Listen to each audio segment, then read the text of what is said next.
Hey, this is Jas, and you're listening to Giving Up the Ghost podcast. Thank you once again for coming back and tuning in, as we have a whole slew of brand new episodes coming out in the next month or so with myself and Sher. So, nice little change of pace. We were able to get together. We were able to record last weekend. Today's episode is in honor of Louis Riel Day, as well as Festival de Voyageurs. Hey ho! So it is part 2 of our Metis ghost stories. And so have a listen to that. Thank you for all your support. If you wish to get a hold of us, please contact us at givinguptheghostpodcast@gmail.com. Also, we're quite active on all the socials. So like Facebook is a big one. I guess TikTok, Instagram, all those good things, Threads. Definitely reach out to us if you got a ghost story you want to share or you just want to say hi. Definitely reach out and share the ghost love with us. So, like I said, we have some new episodes coming out. I'm still going to intermingle some ghost investigations with the Winnipeg Paranormal Group in there as well. That does take a lot of editing, so thank you for your patience on that. We do have Spirits with Spirits coming up February 25th, I believe it is, the last Wednesday of this month. I think the topic we're going to be covering will be sleep paralysis and black shadow figures. It happens to everybody every now and then or every once in a while. I know I've had an occasion of that myself. So that's going to be creepy cool. Check that out. Come on down to the King Heads Pub at 120 King Street. And that's from 7 to 9 p.m. And then we encourage everybody on the second hour of that night, we have like an open mic type situation where you can come and share your paranormal/ghost experiences with us. So that's Spirits with Spirits coming up. On a personal note, I do have a new book that's coming out and should be released soon. It is a vampire novel called A Taste for Blood. So check socials, more details of that coming up if you're into the vampire thing. This one's got a couple of curveballs, so we'll be giving more details on that as that comes available. Anywho, so that is it for now. Enjoy tonight's episode and remember to live every day like it is your last, but never give up the ghost. Ciao for now. The Lake Manitoba Narrows Bridge. Men who were working on the Lake Manitoba Narrows Bridge in 1969 made an odd yet grisly discovery. The men found 3 fully intact skeletons that were very old and curiously buried together in limestone. Oh, that's the worst. Oh, interesting. Limestone never mixes with anything. Yeah. What was strange about these skeletal remains were that all 3 were well over 7 feet tall, which I have. See, this is the giants. You know when they speak about the giants? Yeah. This is the giants that they speak about. Mm-hmm. The acting coroner at the time, Dr. Jean Roux, was called in. The museum was also called. They then came in and removed the skeletons with a stern warning to the workerman that discovered the very old remains, never to speak of this to anyone. Oh, that sounds ominous. Well, why? But maybe why, though? Maybe they were aliens. Well, they could be, I guess. But why would you not speak of that? I don't know. I don't know. That's weird. I don't know. That is weird. Oh, this one sounds yummy. Oh, yeah. Yeah. Next we have Massacre Island. Wow. It says, fur trade history tidbit. This occurred in Lake of the Woods. So now we're going to like Ontario-ish. So June of 1736, a party of 21 Frenchmen, including the missionary father Jean-Pierre Alnot and Jean-Baptiste de la Lavarandre. That's like in Winnipeg, Lavarandre. We're traveling to Fort... Oh, this is a good one. Fort Michilimackinac. Sure. Hey, that sounds right. That's pretty good. Sure, for supplies.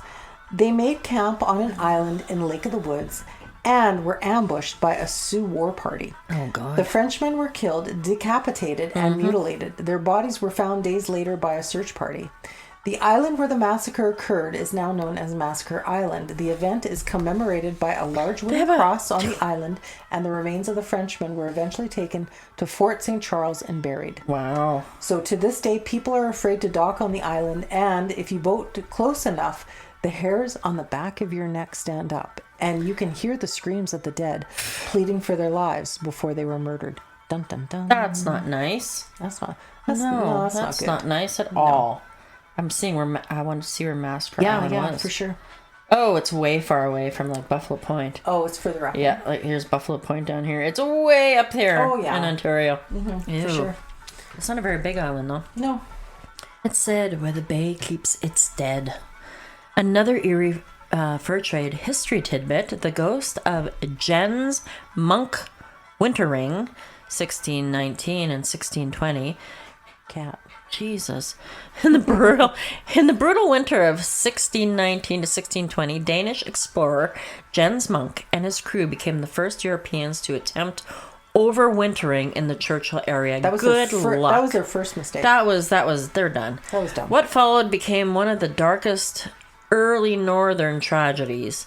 Of the 64 men who sailed into the Hudson Bay, only 2 survived. Shit. Scurvy, starvation, and exposure consumed the rest. I bet you they ate the others. Oh, yeah. there's Absolutely. what would they have done, right? Right. The cries of the dying, carried by the icy winds, left an impression so deep that the Cree people preserved the story for generations, passing it on long before written accounts spread. French fur traders arriving later were warned of the cursed bay, a place where some said restless spirits still walked the shoreline, searching for the sunlight that never lived to see. Ooh. That's creepy. That's horrible. It was bad enough to survive winters in the prairies, never mind in Churchill, right? Oh, yeah, damp. Like, frig. Yeah. That would be never mind the polar bear wandering around trying to eat your ass, too. That's right. Exactly. Yeah. Of everything that they'd come up against, eh? Yeah, I know, eh? Yeah. That's like... Early elm of Pounderville. If I was a pervert, I could just go on with that. Yeah, that would be. Yeah. Oh no, that's called Pound Town, right? Oh yeah. Never mind. But this is the gentle Pounderville. Sure. Maybe that's across the way. Yeah. So Erie Elm of Pounderville. This story is from the fur trade era. The Erie Elm of Pounderville, Lot 90, St. Charles, near the Assiniboine River. Did that come with the cream cheese icing? I've only had 2, so this is really close to home. It is really close, yes. Yeah. So Lot 90, St. Charles, near the Assiniboine River, Winnipeg. So long ago, near what is now St. Charles, stood a great elm tree, said to be the meeting place of Winnogar, a beautiful indigenous princess, and Jamera, a young voyageur and nephew of the explorer La Vérendrye. There it is again. La Vérendrye is everywhere. What the hell? I know. Beneath its broad branches, they found a secret haven from the world. When Jamera pursued her across the waters, legends say Winnogar was sacrificed to the spirits of the river. On quiet August nights, she just basically got undertowed and got sucked down. There we go. I'm okay. sure. Yeah, that makes sense. They're just making it sound dramatic. Yeah. So on quiet August nights, the call of Jamera is said to echo throughout the Assiniboine Valley, the voice of the princess calling to her lost love. A cairn still stands in memory of Jamera near L'Atelier, but the lover's spirits are said to wander the riverbanks forever, bound by love, water, and legend. Now, curiously enough, right? Yeah. So St. Charles, okay, so there used to be like a monastery there. Okay. There is a parish there now, St. Charles, I believe. Okay. It's by the river, right? And my neighbor Jay out at the cottage was telling, because he comes from that area of St. Charles, right? St. James, whatever. And he was saying that, did you ever hear this one? So when there was the monastery there or whatever, apparently a monk or a priest, I can't remember what he said, but apparently they hung themselves on a big elm tree. Stop. By the river. Really? Yeah, shit you not. Oh. And, they found him and they brought him down, and then I don't think the monastery burned down or got demolished or whatever, but apparently that area is very haunted. But there is still a parish there because Jess, our friend from the Winnipeg Paranormal Group, she lives out that way as well. Okay. And she said that not that long ago, I think it was on one of the episodes, I still got to edit the episodes from Seven Oaks House. So I can't remember if it's something that we've already put out there or I still got to edit it. Anyway, she was saying that...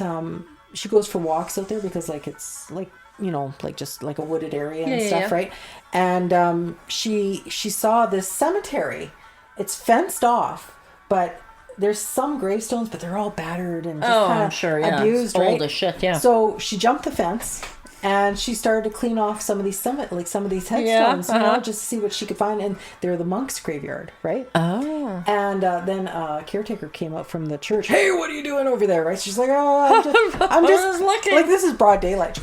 She goes, Yeah. I'm a funeral director. She pulls out her cards, gives it. She's like, I'm just cleaning the headstones. He's like, oh, okay. And let her go about her business and stuff. But it's just kind of weird. Like the parish, the church, that monastery. Now, again, I'm not clear if Jay said it was a monk or a priest that hung himself by a big oak tree. Yeah. And, but that's Letellier, so it might not be the same. I know. No, but that's St. Charles Parish. So I don't know. Anyway, but that whole area is supposed to be haunted, and it's just interesting that there's that deserted, that abandoned cemetery there. Anyway. That's abandoned cemeteries. Yeah, that's never a good thing. Creepiness. Just like when it's like some random fucking thing too, right? Oh, there was a little bit more to that. Oh, here we go. Sorry. It says, Camp Manitou counselor once told children to listen closely for an eerie call of Jemere under the old elm. Is a large granite boulder a burying stone? Somebody asked.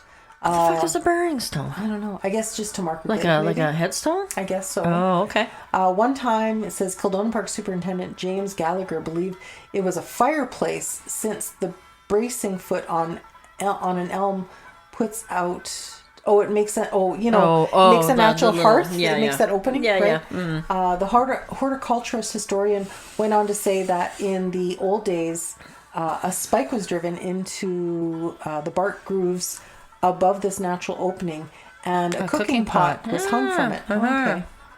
So it says he has in the past found big spikes near many elms and believes they were left there by the voyageurs. Lillian Gibbons makes mention of this legend in her book Stories Houses Tell. And I added this. What I just said. I wonder if this is the same elm that the monk was found hanging from. Interesting. Yeah, very cool. I wouldn't think that trees were a good place to have a fire, but then again, what do I know? Yeah. All right. Oh, excellent. The Legend of the Mound. This is from the Netley Creek, Manitoba. Yay, Netley Creek. Netley Creek, woo! Where Sherry was fishing. Yeah. Many years ago, said one old woman born about the beginning of the century, her people told her their tribe was living at Netley Creek, a creek running into Lake Winnipeg, and the mound was inhabited by people calling themselves mandrills. They were cave dwellers and belonged to a race that were very few in number. They had been visited by one of her tribe but were found to be dying with smallpox. The indigenous man who found them was alarmed, dreading the scourge of the red man and avoiding the place. He then went over to the east side of the river. He traveled for several days and skirted along the small streams running into the Red River from the east. On his return, he passed the mound dwelling, where he found that it had fallen in, and there was no trace of the mandrill left. That's sad. Oh, interesting. The indigenous in the area had never known any of the race in the country since. Of this race in the country since. It's like, what was that story about those people in that cave? Remember the people in the cave we took? Were they aliens? Do you remember? There was a house. There was cave people. Remember, I even Googled. They had letters about it. The people were crazy, and there was a cave by their house. And the little girl remembered it. Vaguely. It sounds like the same kind of idea. Like Sounds someone living in a cave that was there. But yeah. The same guy that I know, that I reacquainted with, Chris. Yeah. I remember many years ago, he would take a bunch of us just for shits and giggles on a Sunday, nothing to do. It'd be like, say, like fall time. So when the river recedes, right? And then we would go up to, where the Esso station is on Henderson there, right? Okay, yeah. Right? And across of it's a park with a dock, like a boat launch. Boat launch, yes. yeah. And we would just start... there's four of us, and we would just, for shits and giggles, just start wandering the riverbank and looking. And he was telling us, "Okay, you need to help." He says, "Not need to." Yeah. He says, "We're looking for artifacts." Yeah. He says, "You're going to find them this time of year." So we found pottery, like in the riverbank. I've never found pottery yet, ever. Oh, really? Never found pottery. No, we did. Yeah. And the crazy thing was, he says, "Okay, that's cool." He says, "Now make sure if you can look for a lip of the pottery." He says, and then I can identify what tribe it is. Oh, that's cool. And we did find a lip, and based on the markings on the lip, he says, yeah, this is, I can't remember what tribe he said. This is from the Lako something people that inhabited the Red River banks around 1100. Oh, wow. So he knows his shit. Like, he knows his shit. Yeah. And he still knows his shit because he's still alive. That's cool. Yeah, but that is cool, though. That was pretty cool. Mm-hmm. I found lots of other stuff, but I have not found pottery. I've got, like, an arrowhead, and I've got, like... Yeah. Scrapers for, like, fur, you know what I mean? Oh, like, yeah. But, no. I remember in his personal collection, he told me one time he's got, in his own personal collection of artifacts, like not for the museum. No, yeah. No. He's got over like 10,000 pieces. And he probably has them all archived in a book and everything. Like, yeah. Probably. That's crazy. Yeah. Wow. All right. So the next one, is this me? Yeah, that's you. Oh, it's all I just me. read a Netley, and you read this other Netley. We're back in Netley again. Back in Netley. All right. River of Death, Netley Creek. Netley Creek near Selkirk, Manitoba earned the nickname River of Death or Nebowen Sipi. Oh, I did that pretty good. Yeah, that was good. In the 1780s, after Indigenous people discovered the bodies of a large Cree and Assiniboine camp, a death attributed to either a deadly smallpox outbreak or a Dakota Sioux attack. The name was still in use by fur traders in 1808. Oh, okay. That's shitty. That is a shitty name to have, eh? That's shitty. I'd say. Especially for the victims. Yeah. The Phantom Canoe of the Red River. Oh, this one's cool. On quiet nights when the mist rises from the Red River, witnesses say a ghostly canoe glides silently across the water. Its paddlers are noticed to be pale and silent, gazing with their lifeless eyes into the unknown distance ahead. There's a little bit more. That was a creepy time. I didn't like that, whatever that was. Lit by the moonlight, it is revealed to be 4 see-through apparitions. Some believe the canoe carries the spirits of voyageurs who never return home from their fur trade routes. Aw. Do you remember we were talking too about when people died by like the fort there? Where did they bury them? That's what we keep talking about. Dump them in the river? Yeah. Like, I mean, especially in the winter, they got to bury them or get rid of them. They're not gonna see, at that point, the closest cemetery we figured was St. Andrews, right? Yeah. Right? But I mean, either that, what are they going to do? They can throw them in the river. I mean, but did they? I don't know. And they always kept their dead close by, though. I know. But yeah, I don't know. I don't like and it. like going back to the markings too, not everybody could afford a headstone. So I mean, if you can afford a headstone, you put like a wooden stake up, and then the grass fires come and take that out. How many voyageurs do you think there was? Do you think we know all the voyageurs that were here? We don't know them all. Don't know for sure. No. The next story is the Red River Ox Ghost. The Red River Ox Cart Ghost. There we go. I was putting the ghost before horse. the cart. Oh, we were so skilled. So good. It says, ghost seen at the fort, nightly vigils of the centuries made hideous by an apparition was the title of a newspaper article in the August 29th, 1903 issue of the Morning Telegram. I feel like I have to talk that way. Why is that? I know. In the 19th century, the Red River trails in Winnipeg, Manitoba were a trade route of ox cart roads that connected the Red River Colony and Fort Garry in British North America all the way to the Mississippi River in the United States. That's crazy. Mississippi. Mississippi. One ominous summer evening, in the wee hours of the night, a lone soldier standing guard outside the lower Fort Garry saw something dark and looming approaching in the mist. Next came the rhythmic clapping of hooves. There we go. Do the sound effects. An ox cart appeared from the gloom, driven by a Metis man and woman. Though puzzled by the outdated look of the lot, the soldier shrugged it off and said nothing as the cart slowly lumbered by. A few minutes later, however, another dark form appeared in the distant mist, and what seemed to be the very same ox cart traveled by again. You guys, who the hell? What, did you forget something? That's crazy. Yeah. The third time it appeared, the soldier began to tremble, and his hot palms were damp and sweat on his brow. He ordered the cart to halt, but no sooner had his authoritative words rung out when the entire apparition vanished like smoke in the wind. Seconds later, it reappeared in the distance and disappeared again, when he hysterically cried out for it to stop. By now, he was in full-blown panic and threw his rifle to the ground, running away. Don't throw away your rifle. I know. You need that shit. You need that, exactly. Back at the fort, his fellow soldiers laughed off his story, but the next night, another soldier on duty had the same experience. One by one, it happened to them, all until there was no one left who could be mocked. Oh. That's what you get. That's what you get.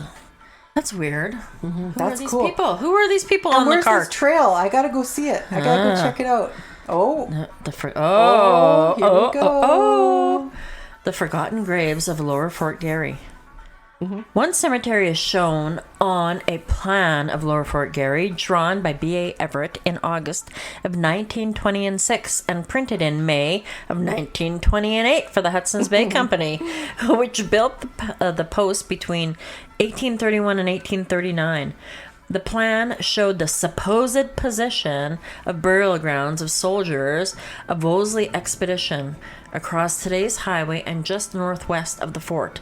It is evident that in the past newspaper report it refers to a cemetery lost to modern memory that had been reserved specifically for the first owners of the land.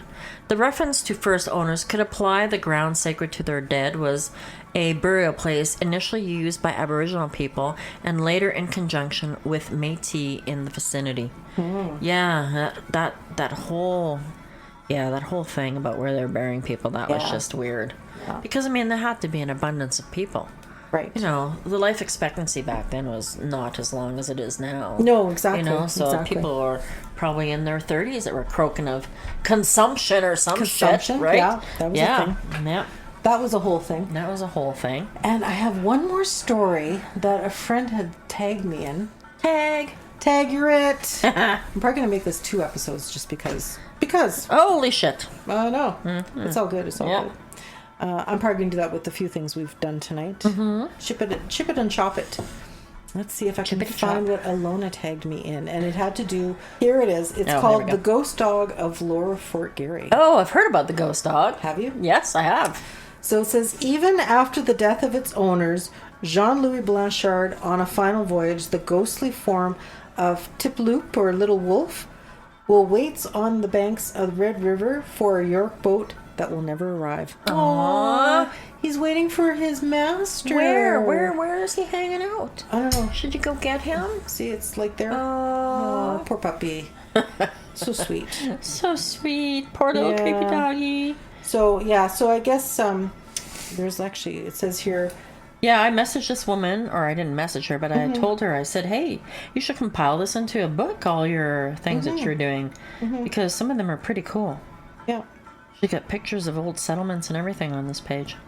Yeah, which is so neato. Cool. Yeah. So with it being Métis Week and Festival and Riel Day. Oh yeah, Festival is up too, eh? It did start now? Wow. I can't remember. Or is it next week? It is starting soon. Yeah. Go hug your Frenchman. Englishman too. Just don't let the wife find out. No, I'm just kidding.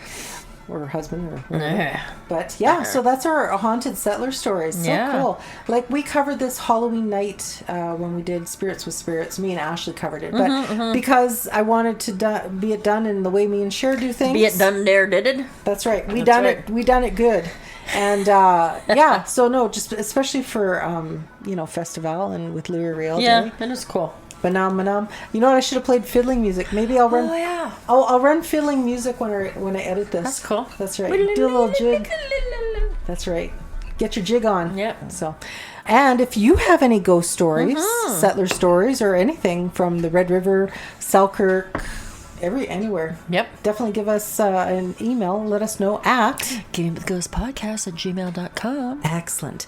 And as well, find us everywhere. If you want to comment, interact with us, Facebook, Instagram, TikTok. Messenger. Messenger's stuff. good. Yeah, it's all good. And also remember to live every day like it is your last. But never give up